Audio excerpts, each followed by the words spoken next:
Cette vidéo sera pertinente pour toi si tu as déjà investi dans l'immobilier et que tu gères toi-même tes locataires, et notamment l'envoi des quittances de loyer. Alors, je ne t'apprends rien, c'est un process qui se répète. Mois après mois, il faut envoyer les quittances après avoir vérifié que les paiements ont bien été reçus. Et si tu as plusieurs locataires, ça peut vite prendre du temps et surtout être source d'erreurs en envoyant les quittances aux mauvais locataires ou alors en remplissant mal le fichier tout simplement à la base, en se trompant sur les montants du loyer, etc. etc. Bref, j'ai une bonne nouvelle pour toi.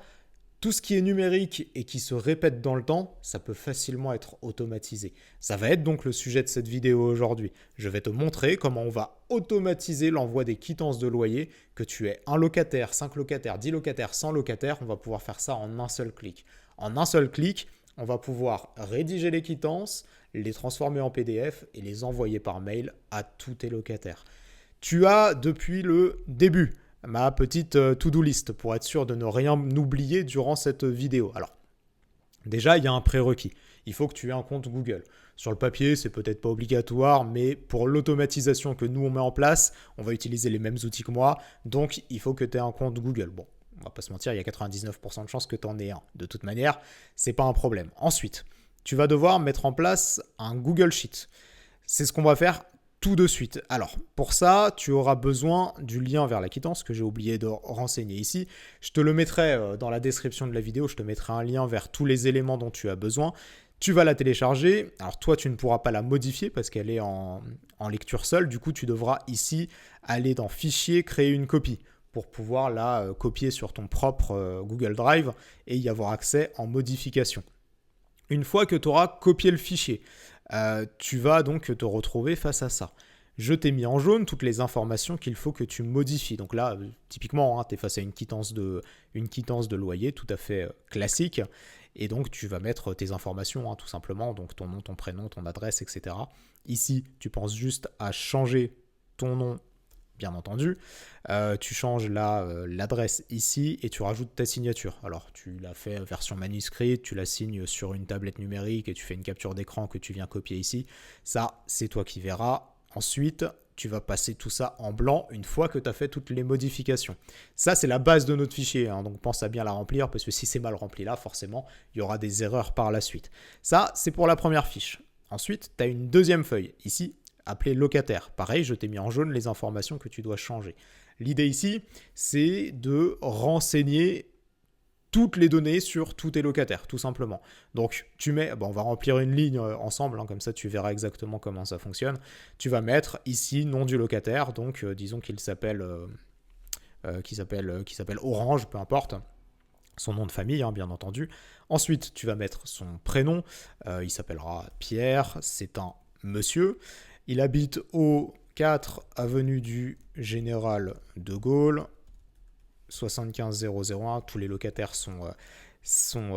sont tous voisins ici. Lui, il paye 950 € de loyer, par exemple, 170 € de charge. Et là, tu vas mettre son adresse mail, donc orange.pierre@gmail.com, par exemple. Alors bon, pour le fichier exemple, je vais laisser ça comme ça et je vous mettrai ce fichier-là, du coup, moi, en copie. Tac. Et là, dernière colonne, à payer. Tout simplement, dans la logique, la valeur par défaut, ce sera oui. Le truc, c'est que si tu as plusieurs locataires, que tu as par exemple 10 lignes comme ça, pour tes locataires, peut-être que de temps en temps, il y aura des retards de paiement ou quoi que ce soit. Donc tu reviendras sur le fichier du coup et tu mettras non et ça évitera que la quittance s'envoie alors que le locataire n'a pas payé. C'est la base de l'automatisation. En fait, elle dit, tu parcours toutes les lignes de ma grille locataire, tu modifies la feuille quittance en conséquence, donc ça va modifier le prénom, le nom du locataire, le montant du loyer, etc. Et si il a payé, alors tu l'envoies par mail. Sinon, tu passes à la ligne d'après et tu reprends le process. Donc il faut bien penser à renseigner ça si jamais tu as des mauvais payeurs ou des retardataires, etc. Tac. Alors, je vais resupprimer ça. Et après, il y a cette colonne également. Alors, tu recopies juste la formule qui est là. En fait, c'est utilisé pour l'objet du mail. C'est juste pour mettre dans le mail que l'on envoie quittance novembre 2025, quittance décembre 2025, janvier 2026, etc. etc. Une fois que tu auras rempli ce fichier avec tous tes locataires, pareil, déjà, tu peux les repasser en blanc. Et point primordial, C'est écrit ici en gros en rouge, cette feuille, il faut impérativement la masquer, sinon elle sera envoyée au locataire. En fait, quand on transforme le fichier en PDF, il ne transforme pas que cette feuille-là, il transforme toutes les feuilles qui sont visibles. Donc tu viens impérativement la masquer, sinon tu vas envoyer à tous tes locataires l'adresse de tous tes autres locataires, ils en sauront beaucoup trop sur ta situation. Et c'est pas souhaitable. Donc tu viens là, clic droit, masquer la feuille, et tu ne laisses que cette feuille en affiché. Une fois que tu as fait ça, on a mis en place notre Google Sheet, tu vas devoir créer un compte Make. Make, c'est un site internet, donc tu vas taper directement make.com dans ta barre d'adresse. Tu vas tomber sur cette page, c'est le site qui va nous permettre de créer nos automatisations. En fait, c'est un site qui permet de faire des intégrations sur plein d'outils qui existent. Tu vois, moi je te parlais du compte Google, mais en soi tu pourrais très bien utiliser Microsoft OneDrive, tu pourrais très bien utiliser iCloud, enfin bref, il y a plein de manières d'utiliser les choses et de tout intégrer entre eux pour créer des conditions et des automatisations, des systèmes tout simplement. Donc tu vas cliquer, j'ai fait sans te dire, tu vas cliquer ici, Get Started for Free, je te laisse créer ton compte, je ne vais pas t'apprendre comment en faire. Moi je tombe directement sur mon propre compte bien entendu, puisque j'en ai déjà un. Ce que tu vas faire, une fois que tu as créé le compte, tu vas copier le lien vers le scénario que moi je repartage. Donc c'est un scénario que moi j'ai mis en place, que j'utilise et que je peux te partager. Voilà, tu vas tomber en copiant le lien sur cette page, tu fais Use this scénario et tu vois, ça va te le copier directement en fait dans ton compte. Alors moi, juste pour l'exemple, je vais l'appeler vidéo quittance YouTube. Et tu vois, donc, je sauvegarde. Alors, c'est normal, il y a des erreurs, c'est parce que il faut paramétrer tout ça. On va y venir juste après. Donc, tac, et tu vois, alors ça, c'est tous les scénarios que moi j'ai en place. J'en ai plusieurs déjà. Et tu as vidéo quittance YouTube, donc du coup, sur laquelle tu vas retrouver tout ce qui nous intéresse. Je viens venir après sur le comment ça fonctionne. Une fois qu'on a copié le scénario make, on va devoir configurer l'API Google. C'est là que la partie technique commence un petit peu. Je vais t'expliquer évidemment tout ce que tu dois faire, tout ce que tu dois mettre en place, ne t'inquiète pas. Tu vas commencer par aller sur ce qu'on appelle la console Google. Alors, le lien, c'est celui-ci. Si tu veux, je peux te le mettre là pour que tu aies un visuel. console.cloud.google.com. En faisant ça, alors peut-être que tu devras te connecter, toi, si tu ne l'es pas déjà, mais en tout cas, tu vas tomber sur cette page. Sur cette page, tu vas aller dans sélectionner un projet. Et juste avant, je vais peut-être un petit peu t'expliquer, Google, il t'impose de créer donc des API, de faire des liens pour pouvoir utiliser des automatisations. L'idée, c'est de dire, Make, je t'autorise à utiliser telle chose, je t'autorise à utiliser telle chose, à envoyer des mails par exemple, on en aura besoin, etc. Donc tu vas aller ici, en haut à gauche, sélectionner un projet. Tu vas faire Nouveau projet, et on va l'appeler Make par exemple. J'ai déjà fait des tests, moi, pour m'assurer que tout fonctionnait avant de créer la vidéo, mais du coup, j'ai tout réinitialisé. La zone, c'est le dossier par an de ton projet. Bon, tu n'auras pas 50 projets, donc tu peux laisser ça comme ça. Et tu laisses le truc mouliner jusqu'à ce qu'il se crée tranquillement. Il est créé. Une fois créé, tu vas retourner ici dans sélectionner un projet. Et tu vois, tu as ton projet qui apparaît ici. Tu cliques dessus et maintenant, tu vois, il y a écrit Make en haut à gauche.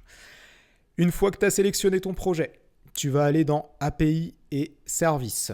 Tu vas tomber sur cette page et là, on va aller sélectionner en fait toutes les API sur lesquelles on aura besoin de droits d'accès. Donc, tu auras besoin de l'accès à... Alors, Google Drive, non, en réalité, j'ai eu des problèmes avec Google Drive justement, donc j'ai dû trouver d'autres solutions. Tu vas devoir utiliser le Google Sheet API, juste pour dire le temps que ça charge. En fait, Google Drive... Il y a des restrictions qui sont imposées par Google sur certaines API si tu utilises une adresse Gmail. Donc moi j'utilisais Google Drive historiquement parce que j'utilise une adresse professionnelle, mais avec une adresse en gmail.com, ce qu'ils appellent une adresse personnelle, il y a des choses que tu ne peux pas faire. Donc j'ai dû passer quelques heures à trouver une autre solution. Bref, peu importe. Donc tu vas activer l'accès à Google Sheet et tu vas activer également, là tu tapes Gmail, Gmail API et tu appuies sur activer également. Tu laisses charger 2 petites secondes.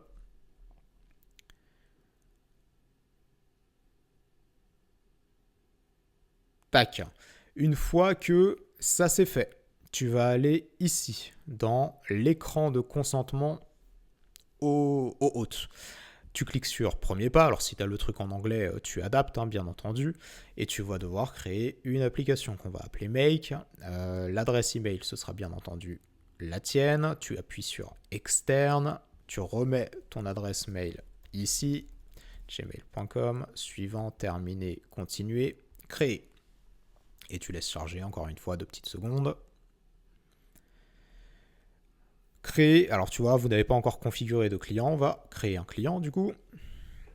Type d'application, ce sera une application web. Si jamais tu es en anglais, ça s'appelle web service. Tu vas reappeler ton application web, on va utiliser Make encore une fois. Et là, on va avoir besoin d'URL de redirection. Alors pour ça, il faut que j'aille sur Make, que voilà, c'est ça, Connect Google to Service. Tout ce que je suis en train de te faire là sur Google, sache que c'est le tutoriel que tu retrouves ici sur Make directement. Alors, elle est où l'adresse mail? Parce que du coup, je ne sais pas si je fais les choses dans l'ordre. Under Authorized Domain. Ça, c'est dans la pending section. C'est où? Ah, c'est ça que je veux. Tu vas reprendre cette adresse mail. Alors, tac. Adresse de redirection. Tu auras tout ça en bas dans la vidéo. Hein. Adresse de redirection de point, tac. Et on va l'appeler adresse de redirection client, tac. Donc hop, tu vas reprendre, c'était où? C'était là, adresse de redirection, tu vois, tac, ajouter l'URL, créer, t'appuies sur créer, et on vient de créer notre client.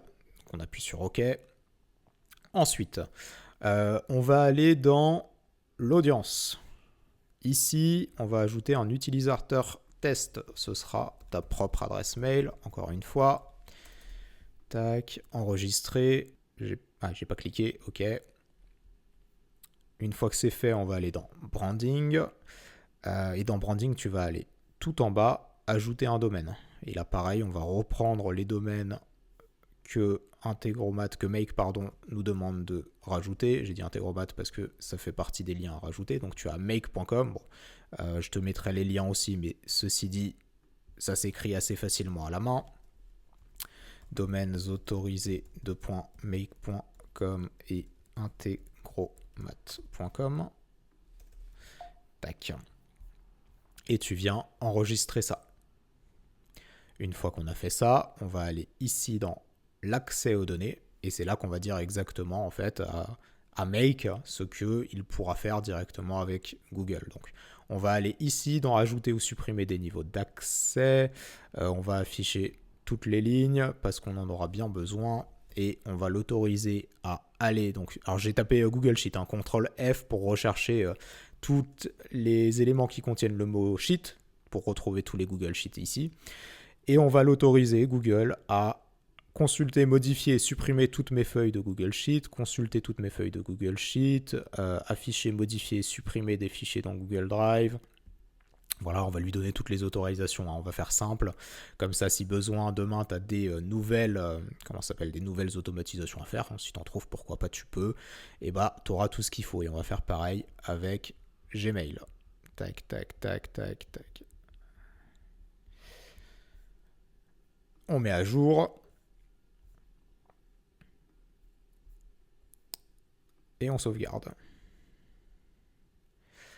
Et là, normalement, on a fait tout ce dont on avait besoin. Alors attends, je veux juste vérifier que j'ai bien fait. Ici, j'avais créé le client. Oui, j'ai créé le client. On a tout ce qu'il faut. Et si je clique là-dessus, normalement... Ouais, voilà. Ici, tu as l'idée de ton client et voilà ton code secret qui n'est pas affiché. Alors surtout, moi je vais les masquer ces données-là. Ne communique ces données à personne, parce que si quelqu'un a accès à ces numéros-là, il pourra via Make directement faire des choses sur ton compte. Donc c'est pas souhaitable, bien entendu. Tu masques toutes ces données, tu ne les partages jamais à personne. Une fois qu'on a mis ça en place, on a configuré l'API Google, on va vérifier si tout fonctionne bien par la suite, on va aller configurer notre scénario Make. C'est la dernière étape. Donc tu vas retourner sur ton Make, tu vas cliquer sur ton scénario. Bon, je sais pas pourquoi je la retrouvais pas, du coup, tac, je l'ai recopié, donc tu cliques dessus, et tu arrives là, tu recliques une fois, tu arrives dans l'édition de ton scénario. Maintenant, tu peux cliquer sur chacun de ces modules et tu vois qu'on te demande en fait de te connecter. Donc tout ce qu'on a mis en place avec Google API, ça sert ici à ça. Donc ce que tu vas faire, c'est que, on va y aller dans l'ordre, hein. Le premier module, tu vas ajouter un compte, tu vas le nommer, alors dans mon cas, on va l'appeler vidéo YouTube 4. Ça te donne une idée du nombre de tests qui ont été réalisés pour tourner cette vidéo.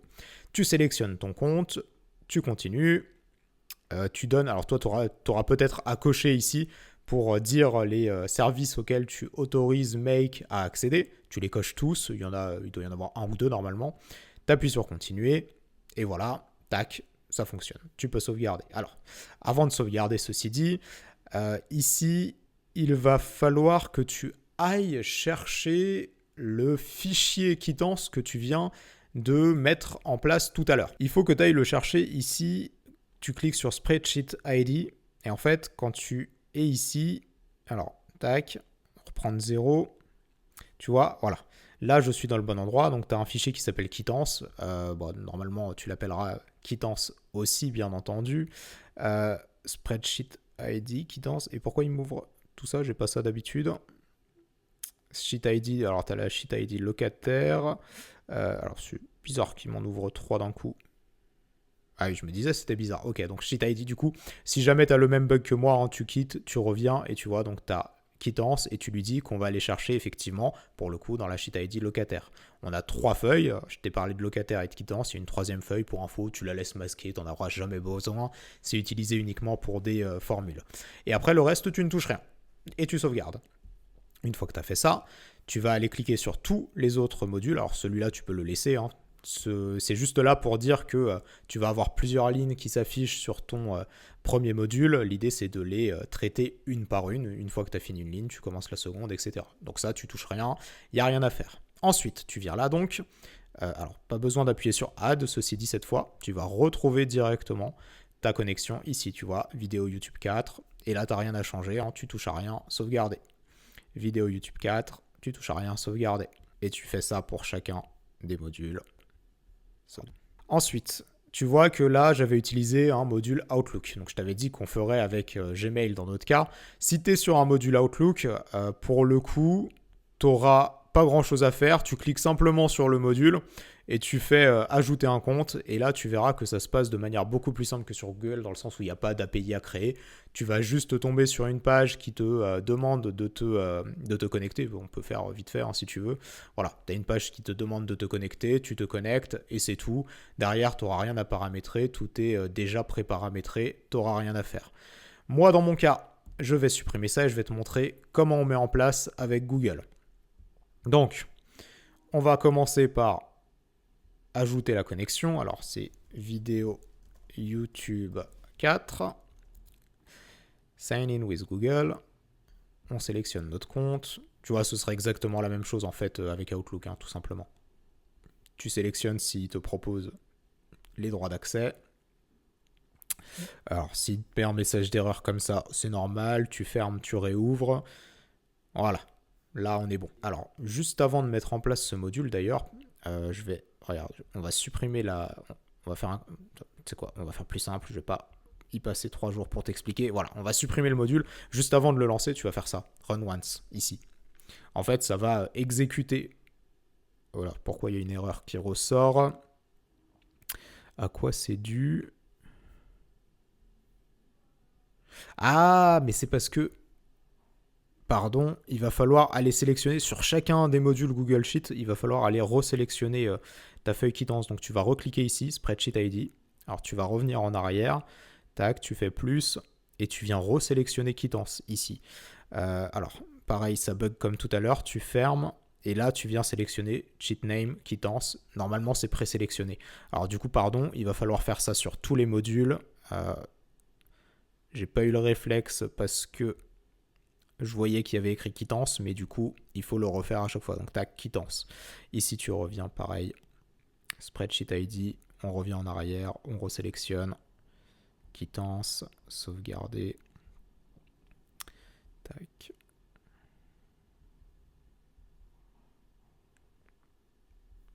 Alors toi, évidemment, hein, si tu utilises Google Drive régulièrement, tu auras plein d'autres fichiers qui apparaîtront, c'est bien entendu normal. Tu vas juste sélectionner celui qui t'intéresse. Une fois que ça c'est bon, alors du coup, on va refaire sauvegarder, run once. Voilà, là ça fonctionne comme il faut. Ok, une fois que ça c'est bon, et d'ailleurs on ne l'a pas configuré celui-là encore. On ne l'a pas configuré encore. Tu vas devoir venir ici aussi, hein. Cliquer sur le HTTP. En fait, ce que ce fichier il dit, c'est qu'on va récupérer ton fichier Google Sheet et on va le transformer en PDF, comme tu le vois ici, export format égale PDF. Alors en fait, ce qu'il faut que tu fasses, c'est que tu retournes sur ton Google Drive. Mon Drive, tu reprends ta quittance ici. Et en fait, dans le lien URL de ta quittance, tu vois que tu as une longue chaîne de caractères ici, située entre le D et le edit. Et cette quittance, cette chaîne de caractères, tu vas la copier. Alors CTRL-C, et tu vas venir la coller ici. Tac. Parce que ça, c'est ce qui dit que on demande à modifier ce fichier-là, en fait, en PDF, à le transformer en PDF. J'avais oublié tout à l'heure, donc tu modifies bien ça. Une fois qu'on a fait ça, du coup, on va refaire notre module Gmail. On va le reconnecter. Alors, pas besoin, du coup, vu qu'on l'a connecté tout à l'heure à vidéo YouTube 4. Ce message, on en parle à la fin. Et on va donc paramétrer notre mail.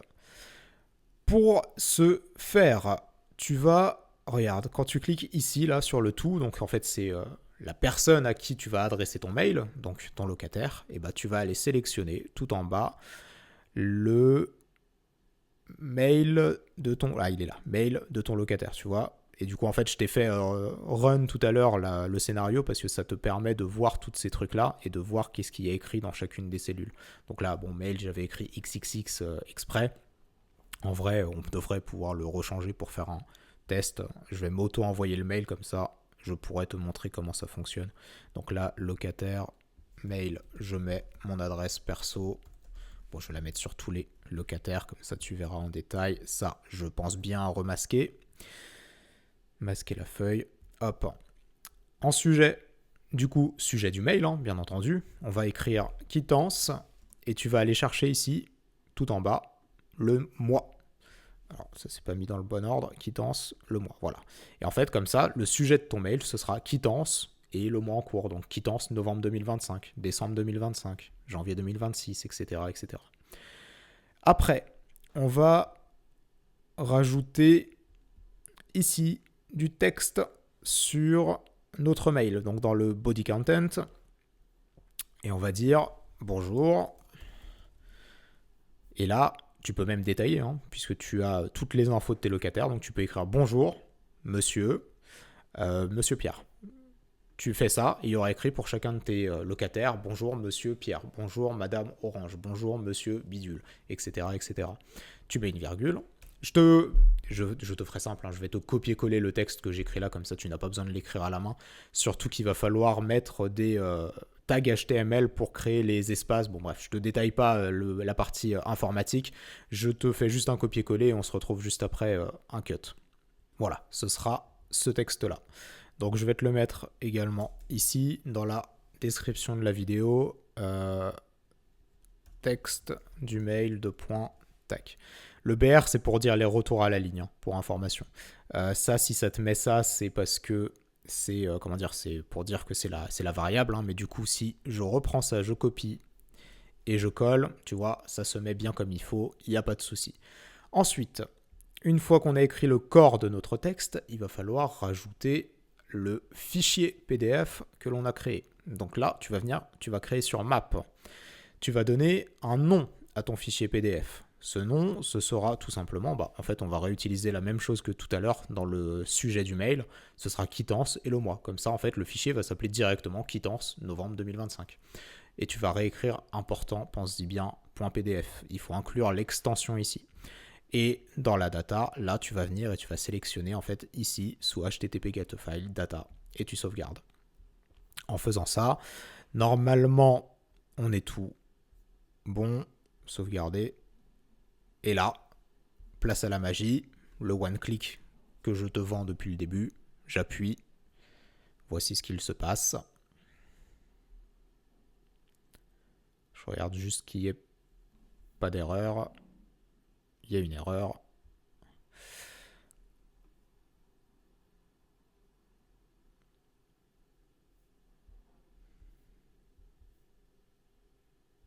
Ah, ben l'erreur, c'est à cause de l'adresse mail. Non, je l'avais changé pourtant. Ah, bah oui, j'avais oublié le .com. Ok, il n'y aura pas d'erreur. Du coup, c'est juste moi qui ai mal écrit. Tac, je refais, je relance.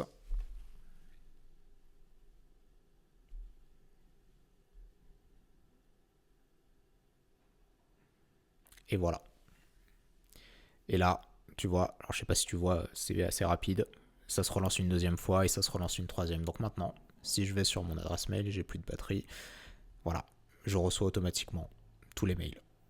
Bonjour Monsieur Pierre, vous trouverez ci-joint la quittance de loyer de ce mois. Il n'y a pas la pièce jointe. Il n'y a pas la pièce jointe parce qu'on a renseigné le champ image. C'était ici qu'il fallait le mettre. Map.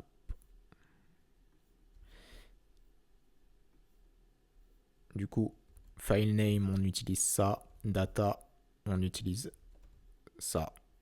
Sauvegarder toutes mes excuses. Je refais une fois. Donc ça, c'était les 3 premiers mails sur lesquels on n'avait pas la pièce jointe. Et maintenant, tu vois, je les reçois petit à petit. Quittance novembre 2025, Madame Fraise. Vous trouverez ci-joint la quittance de loyer de ce mois, cordialement. Et si je clique, impossible de prévisualiser le fichier. C'est pas grave, je vais le télécharger. Je viens de comprendre où était le problème. En fait, sur ta fiche Google Sheet, ici, il faut bien penser à partager le fichier à tous les utilisateurs ayant le lien, sinon Make ne peut pas le télécharger. Voilà. Et donc là, cette fois, ça va fonctionner. Je relance une fois pour m'en assurer. Je retourne sur mon mail, voilà. Alors ça, c'est les anciens envois. Ok, et voilà. Donc là, si je prends les 3 derniers mails, on a bien Monsieur Pierre, Madame Fraise, Monsieur Orange. Quittance novembre 2025.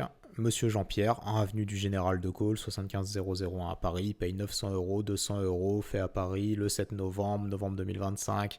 Tac. Et si je prends les autres, Madame Fraise, elle est bien en 3 avenue du Général de Gaulle, Annabelle Fraise, 900 € et 180 € de loyer. En charge et hors charge, j'entends 950 et 170, 4 avenue du Général de Gaulle. Tout est bon.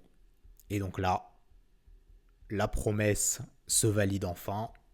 Un seul clic et t'envoies une quittance à tous tes locataires. Ici, j'ai mis 3 lignes. Tu peux en mettre 10, tu peux en mettre 20, tu peux mettre 100. Il n'y a aucun débat par rapport à ça. Tout va fonctionner comme tel. Maintenant, juste dernière chose à te montrer. Ici, dans à payer, si tu mets non à Pierre-Jean, tu vas voir. Je vais relancer le scénario juste pour te montrer. Tu vas voir que le mail ne sera pas envoyé. Donc je reçois le mail pour Madame Fraise, tu vois. Je reçois pour Monsieur Orange, mais j'ai pas reçu pour Pierre-Jean, effectivement. Et après, le jour où il recommence à payer, bah, tu reviens mettre oui ici et tu commenceras à lui renvoyer les quittances de loyer. Alors, évidemment, s'il y a eu des cas de loyer impayé de longue date, etc., il y a du juridique probablement derrière. Ça, ce sera pas le sujet de cette vidéo-là. Si jamais tu as la moindre question, direction les commentaires, je me ferai un plaisir de t'aider. Et sinon, je te dis à bientôt.